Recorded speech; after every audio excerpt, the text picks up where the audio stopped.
Hello, everybody, and welcome to another ACFID webinar. Today, we've got the first webinar since the launch of the new Code of Conduct, and there's about 32 of you online. That's a good number to start with, I think. So we're going to kick off, and I'll just introduce Sophie Seck, who's ACFID's Standard and Code Advisor, and she'll take you through Compliance Self-Assessment Explained. Just a second.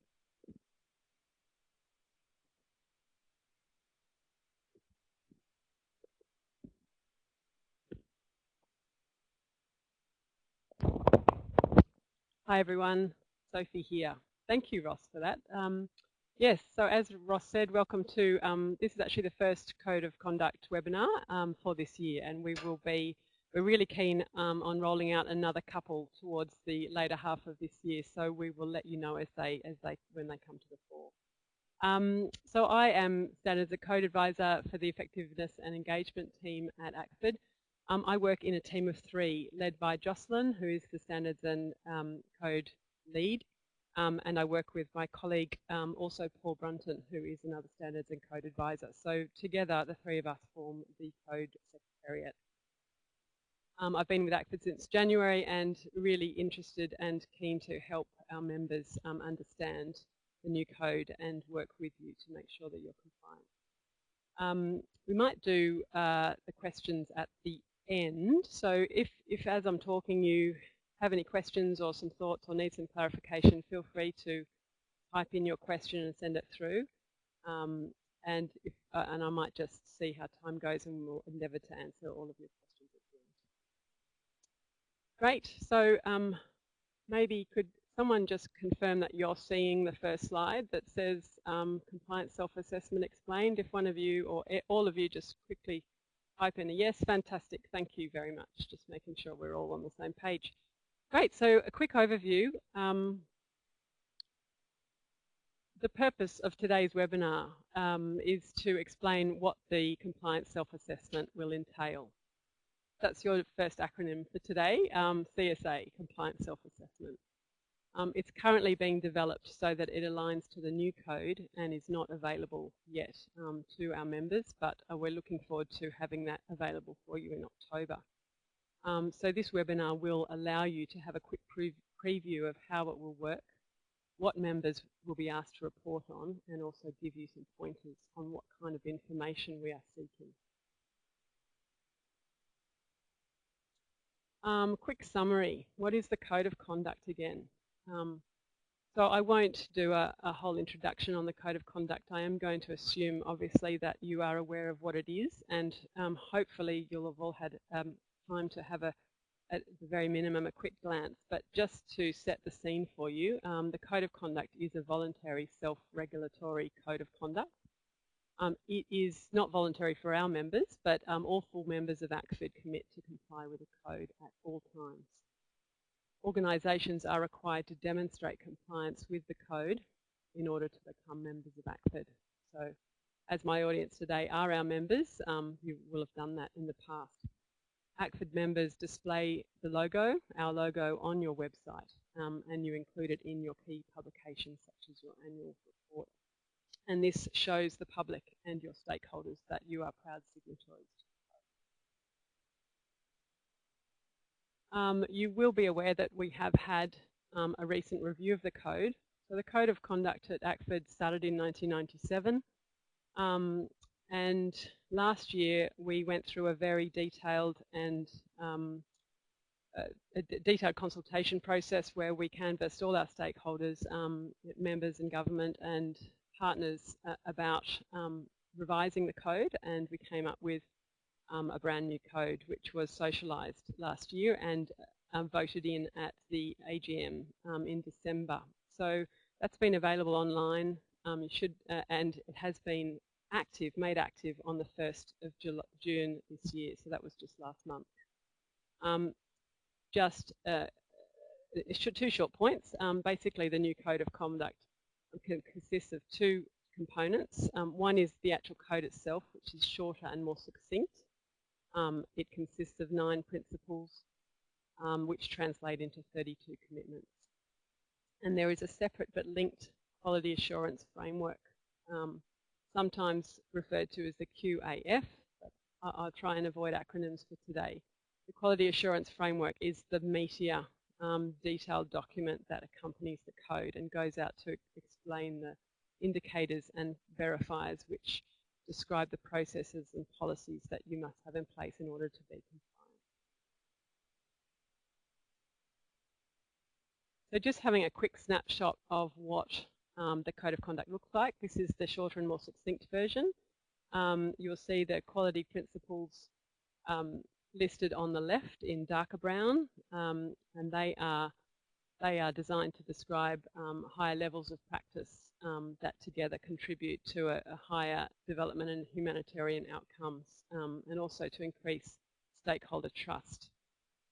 And then the commitments are behaviours which apply directly to our members and to which members commit.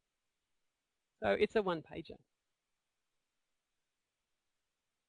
This is a quick glance at what one page of the Quality Assurance Framework looks like. So this is the meatier document that accompanies the code. It describes the compliance indicators and verifiers, and these things outline the processes and policies that you need to have in place in order to achieve compliance. So in brown at the top, you'll see the quality principle. On the left, you will see in blue the commitment. And then it goes on to unpack every commitment and outline the compliance indicators and the compliance verifiers, which are on the very right. So the compliance indicators are pitched at a relatively high level of practice while still being achievable by the diversity of our members. And what we mean by that is that there is still enough room, wiggle room in those compliance indicators to cater for our well-resourced larger members, as well as our grassroots smaller members. The verifier is a description of evidence required to substantiate compliance. So for every indicator, there is a verifier. And then it goes on to list some good practice indicators, which are at the bottom of the page. These describe higher standards of practice. So whilst they are included in the assessment process, they're actually not considered part of the compliance. We don't use them to assess your compliance. They are aspirational goals where you can do a quick self-health check of how you could be achieving better practice in your workplace.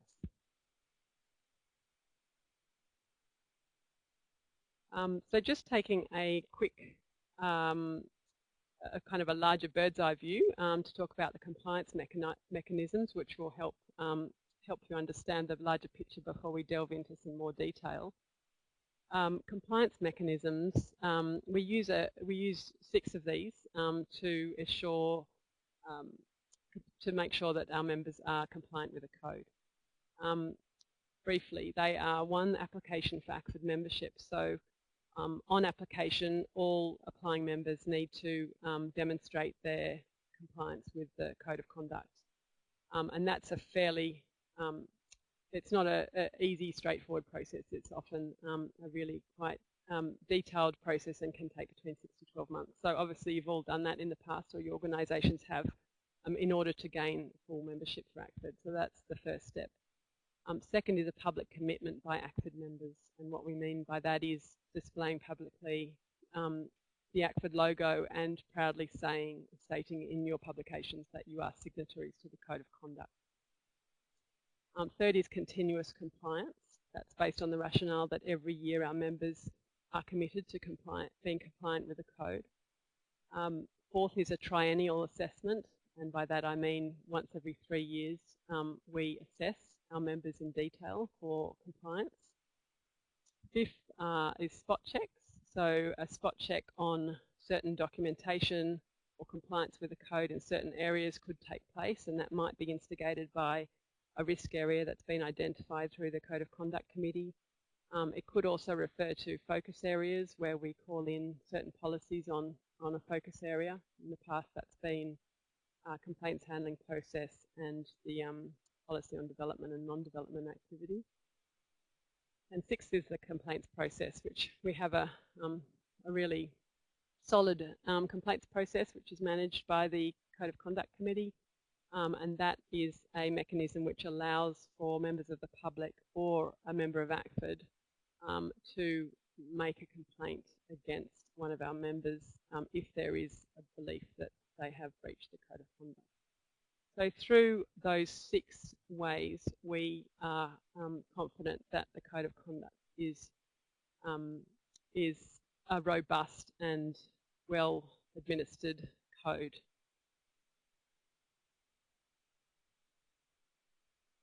So today I might just, I will now take a deep dive into the 2 aspects, one being triennial assessment and the other being continual assessment. So let's look at triennial assessment, and by that we mean once every 3 years. So that's when we ask a member to prepare and submit a detailed CSA or compliance self-assessment. So every 3 years, members complete and submit the CSA. They also complete and submit their recent annual report and financial papers. And they also submit any documents that verify their compliance with a small number of selected indicators. And by that, we mean focus areas. This is similar to the previous system. However, key differences are that members submit your CSA once every 3 years rather than annually. That you are, as a member, advised in advance whether you need to submit your CSA. The new CSA will look different because it now responds to the new code, and that the new CSA requires less commentary than the previous CSA. So what the new CSA, what does it ask of our members? A quick summary. We are asking members to report against the 32 code commitments.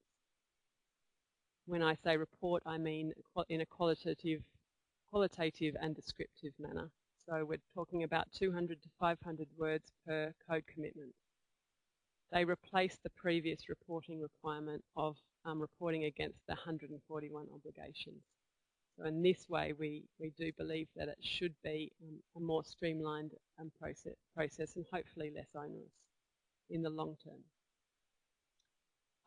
The second component is that members are asked to tick that your compliance against the 90 compliance indicators rather than provide commentary. So compliance with the indicators is measured by checking whether your organisation has in place the tools specified in each compliance verifier.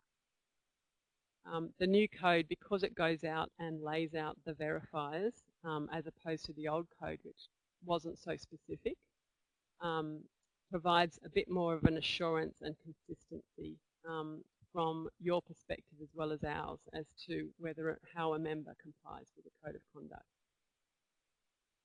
The compliance verifiers, this is our hot tip.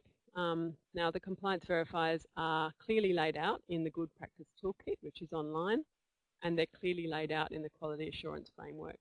So our hot tip of the day, or one of our hot tips for today, is to recommend that one uses that framework as a checklist prior to starting the online CSA form. Commitments. So let's talk about commitments and the fact that there are 32 of these. These are the ones that we're asking people to describe and demonstrate how you are compliant with the commitment. So this is a little snapshot of how the CSA could look. It goes to list the commitment for you, and we go to ask you to explain how your organisation is compliant. It gives you a field or text box, and as mentioned before, somewhere between 200 to 500 words, and we're totally happy to receive 200 words. We're not going for the epic, lengthy explanation.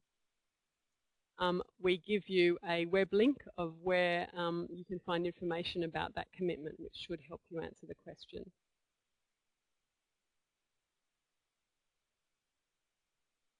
And this is a page, a quick snapshot of how the online CSA could look in terms of the tick box compliance indicators. So there are 90 of these. We're asking, we go out to lay out what the compliance indicator is. We give you a hyperlink about where you can find the verifier. if it's not in front of you, via the Quality Assurance Framework. And we're asking you to tick whether your organisation is compliant or non-compliant. If you don't have the verifier in place, and some of them are quite specific, then you will need to tick non-compliant. And I'll talk a little bit about that in the and the good practice indicators. So these are peppered throughout the CSA. They are organised per commitment. There are 109 of these. Following the good practice indicators describe a higher standard of practice than set out in the compliance indicators. While you do not need to meet the good practice indicators to be considered compliant with a code, the purpose behind them is for you to self-assess against these indicators once every 3 years, to provide yourself with a health check of good practice. The purpose being is that it provides you with a clear pathway for members to strengthen and improve practice over time.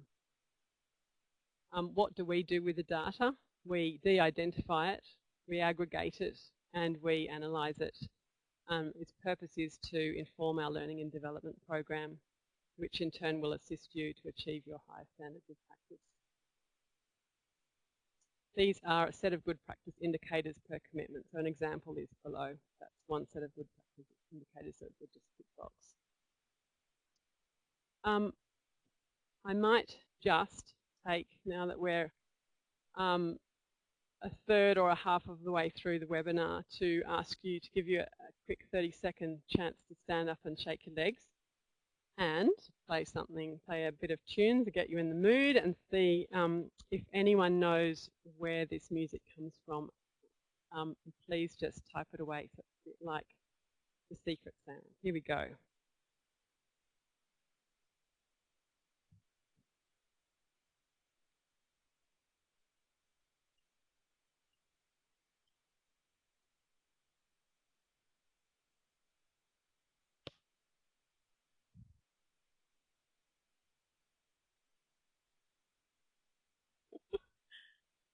Oh my goodness, nobody is offering any insights.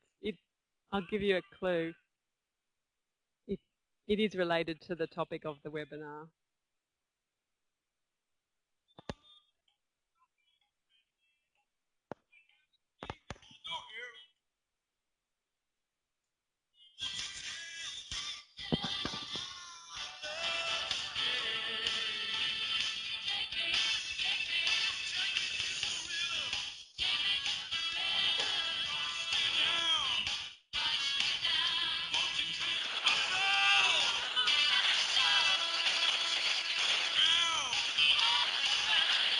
Thank you.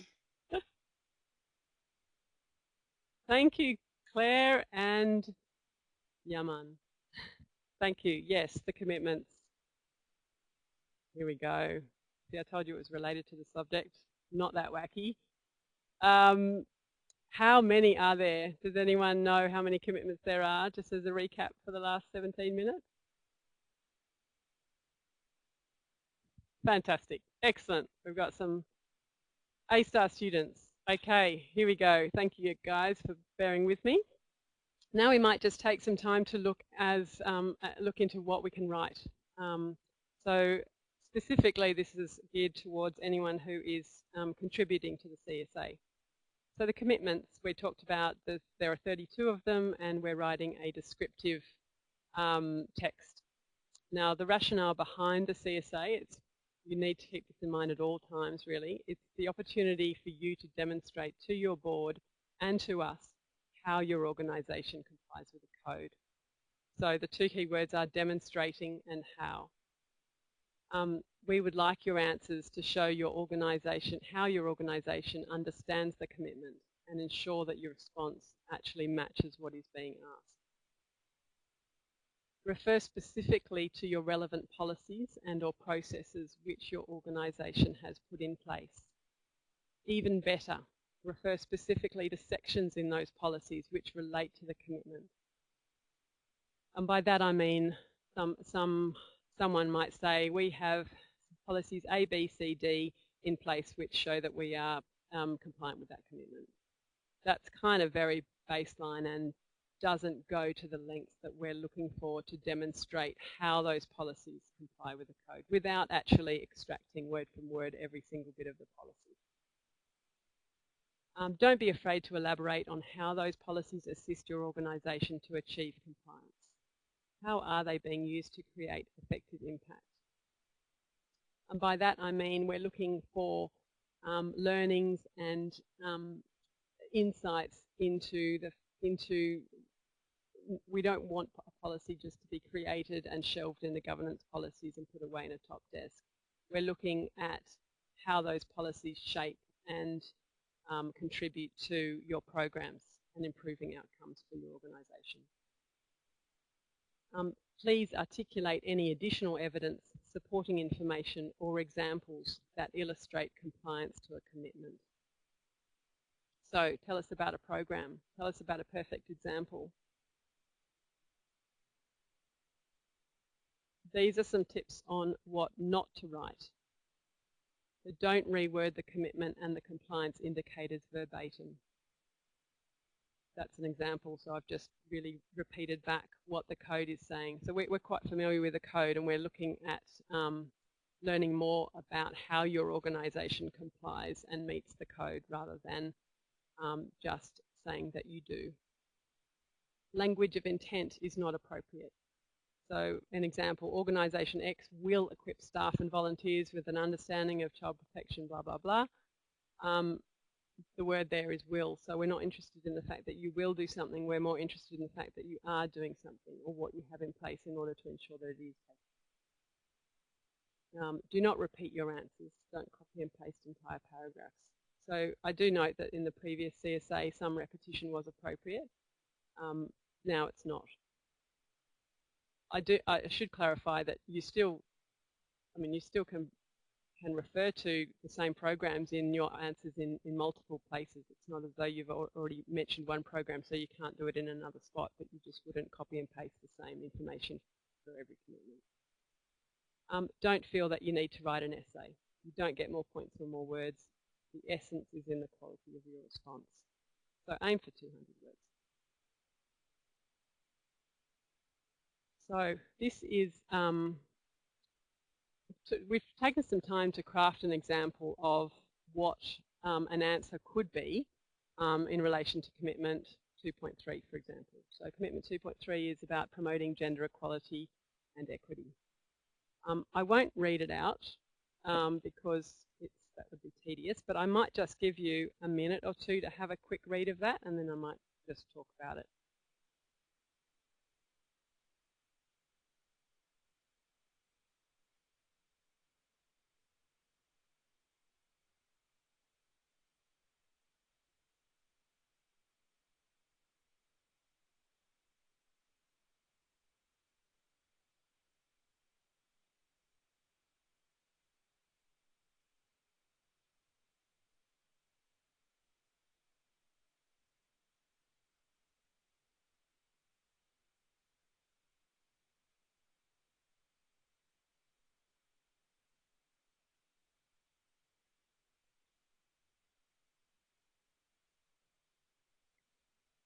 So just briefly, there is some, we have highlighted in bold some key sentences that really make us happy. I mean, some of in terms of reading the response, what we're looking at is, we want to know what you're doing to comply with that commitment. What does it look like for your organisation? Please name some policy or some evidence. Talk about programs or code of conducts or templates or anything that you have in place to ensure that that it's being applied. We're interested in knowing how you know it's working. Are you evaluating your own programs to see that it's being effective? And how does it address specifically the commitment? So the highlighted bits, they talk about 2 years ago, they inaugurated a Women in X program. So we talk about a program that shows us what that organisation is doing to promote gender equality. Goes on to talk about the aims, which obviously completely fulfil the commitments, commitment of promoting gender equality and equity. Talks about a second program, Scholarship for Women.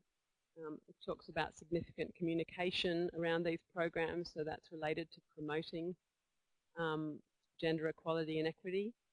It evidences that through MOUs. It talks about an internal policy, that was put for the board ratification, and it also talks about their monitoring and evaluation framework, which allows for the assessment of that of those programs. So that's just an example. Obviously, not keen to see that ever repeated word for word in a CSA that comes through, but hopefully that might give you an insight into what a good quality answer could look like. Second hot tip for the day, when you are writing these responses, if you aren't sure of how to answer or what the commitment really means, take time to read the guidance in the Good Practice Toolkit. So this is a screenshot of the of one page of the Good Practice Toolkit, and the circle in red shows the guidance section. So an example related to Commitment 2.1 in that guidance section, you'll find an example statement on participation of primary stakeholders from an ACFID member, which is a great template for you to look at, and it prompts you on what tools you could be using.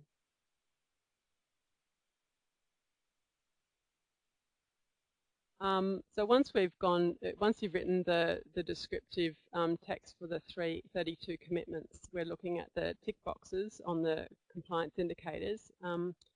Now, this is an example. I just wanted to say what would happen if you are non-compliant. So if your organisation's documentation does not comply with the verifiers, then compliance will not have been met. And in this case, the CSA provides a field for explanation.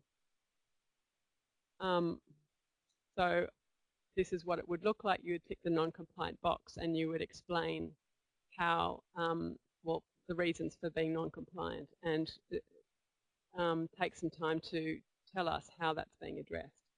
So this is a totally legitimate and expected and reasonable answer that we like. It goes on to explain that they're non-compliant because the policy is not available on the organisation's website.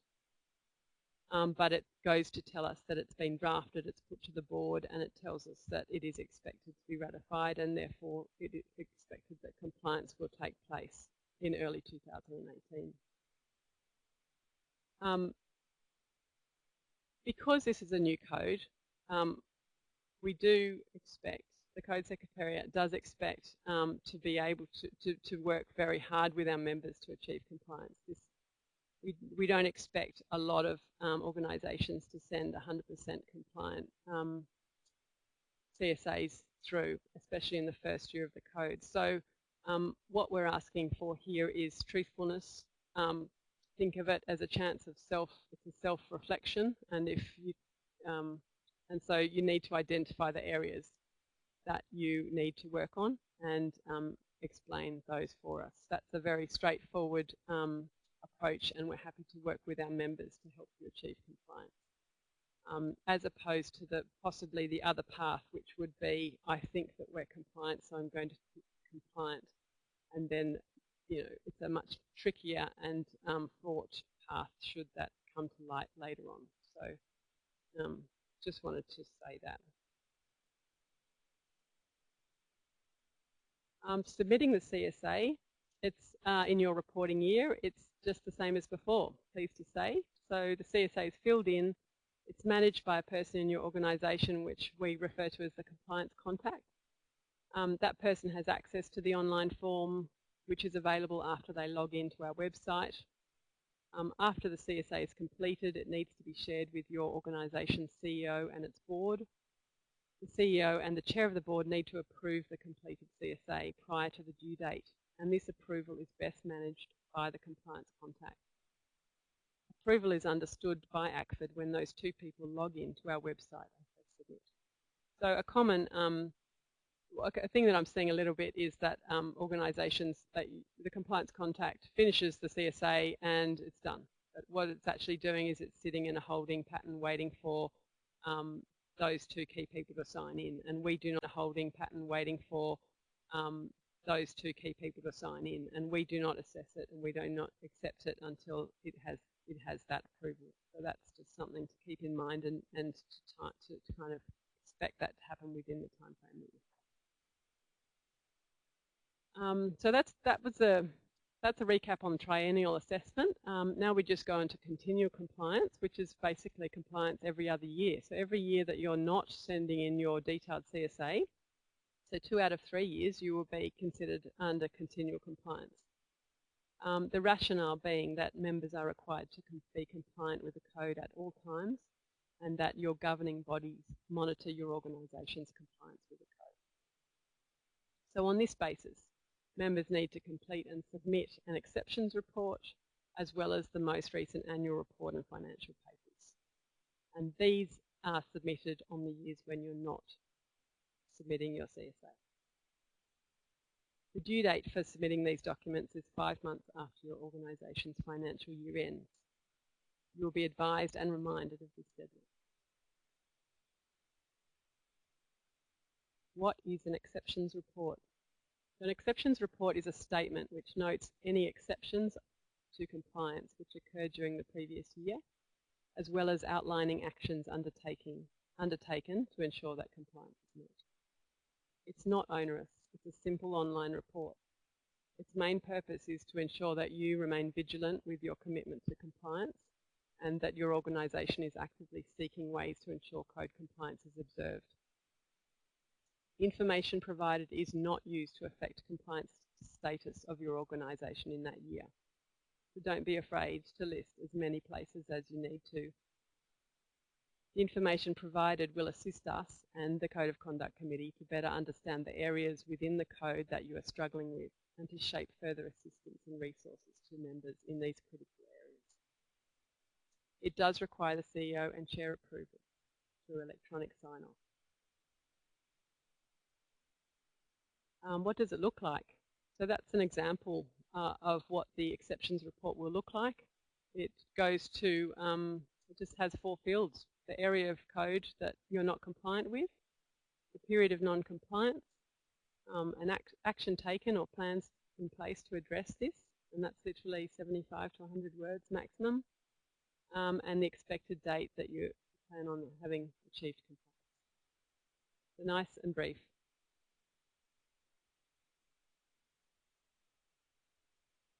So in summary, today we've talked about the 2 mechanisms of triennial assessment and continuous compliance. Triennial assessment is the year that you're asked to to submit a CSA as well as the annual report and papers. I could refer to this as a reporting year because it's your big year and it occurs once every 3 years. Continuous compliance is the year that you submit an exceptions report as well as your annual report and financial papers. It could be referred to loosely as a non-reporting year, even though obviously sending in an exceptions report as well as an annual report is still reporting, but it's a very light reporting year. And it occurs every other year when the CSA is not being asked. But how do I know which is my reporting year? So all members will be emailed annually in June. In this email, you'll be advised specifically if your organisation has been selected to report via submitting the CSA for that year, or if you do not need to submit the CSA for that year. So you will be advised either way in June. The email will clarify exactly what your requirements are and when they are due. Due dates remain the same as previous, being 5 months after the end of your financial year. So there's an answer yes. So yes, if your organisation is undergoing DFAT accreditation in the same year that ACFID asks you to submit a CSA, please let us know as we can make amendments. So that allows, we understand that DFAT accreditation is a really substantial amount of work, as is preparing the CSA. So if for your own resources you prefer to have those separate, if they do accidentally coincide, we are flexible, please let us know. Yes, if your organisation has been selected to submit a CSA for the 16-17 financial year, then you will be fairly safe to assume your organisation's next reporting year will be the financial year end of 19-20. And yes, we have already informed all our members in June of this year as to whether you will need to submit a CSA or not in the coming year. If you're not aware of that email or not aware of your exact reporting requirements, happy to help. Please email or call us anytime. We have produced a variety of resources and guidance for you, especially in the early days of the new code. We have a refreshed Code Good Practice Toolkit, which I have referred to. That is an online resource, and it gives you tools and templates covering each commitment. We have a brand new code e-learning, which is short, interactive. It's about 30 minutes long. It's free, and it has received very positive raps from most people who've taken the code e-learning. So really encourage you to undertake that one. It's on our website. And we have code handbooks. So they have a bunch have been sent out to every member, as well as an electronic copy being available online for download. And in the future, we look forward to developing some social media tools and posters and quick guides and educational resources.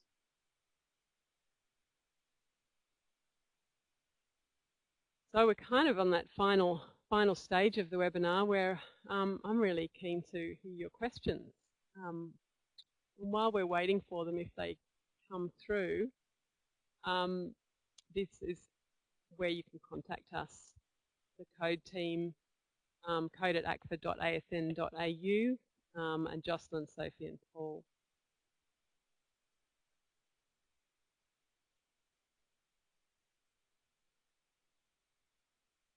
Okay, so we've just got one question. Is the content of the documents available to enable members to commence drafting their responses? The online version of the CSA will be available in October. That will give, so for members who have been asked to submit their CSA by the end of November, that should give that organisation a month or two to fill out the online CSA form. However, there's nothing stopping you now from going ahead and crafting those responses. So now that you have guidance on what the CSA will be asking, now you have the quality assurance framework, you can be preparing that in advance so that the online population of that form could be quite straightforward.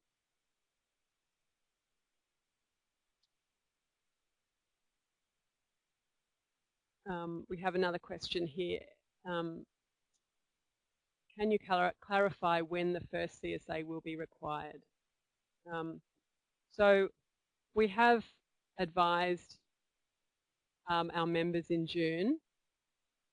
So each organisation received a personal email in June, and that email either told them that they would be, it would be a reporting year and that they do need to fill out a CSA for that year and the due date is blah blah, or they have been advised that this is a fairly light reporting year. They're not required to send to prepare the CSA, and instead they will be asked to submit an exceptions report.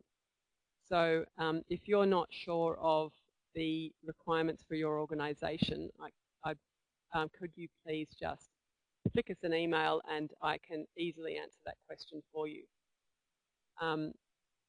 You have a minimum of 5 months notice. So if everyone's receiving the email in June, then those the first lot of organisations with a financial year end of June will be submitting their CSA in November.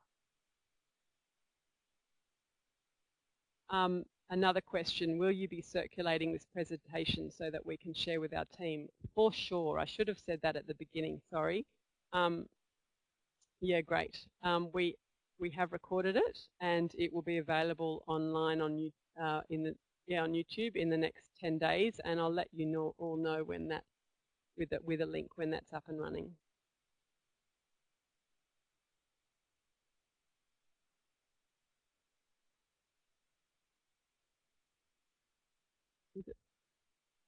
Yep, and that probably answers Karen's question about getting a copy of the PowerPoint. I think that should do that one.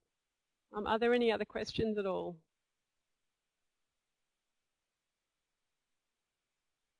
Fantastic. Yeah, I can definitely send you the PowerPoint to participants on the webinar if that's then you don't have to listen to my voice at the same time. So thanks everyone for joining today, and I should just let you know that hopefully in September we will be hosted by my colleague